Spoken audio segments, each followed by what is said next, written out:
Guys, so kinulang kami ng pyesa, kailangan kong bumalik sa bahay. So may mga husky. So ito yung sitwasyon guys, dito to sa Sitio Riles Barangay, Timalan Concepcion Naic Cavite. So hindi ko nabibidyohan yung pagmumukha ko, sawa na ako sa pagmumukha ko. So yan, so galit na galit yung galit na galit yung dagat, galit na galit, gusto manakit. Ito yung yan, may nagmumotor. Pwede naman sanang yan yung motor kasi tinatamad na akong ipasok ba. Kasi yung sitwasyon din dito, hindi naman siya normal. Ano naman? Baga, tapos, yan, galit na galit yung alon. Yan yung term natin.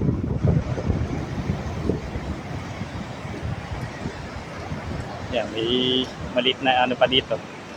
Elug. Oh.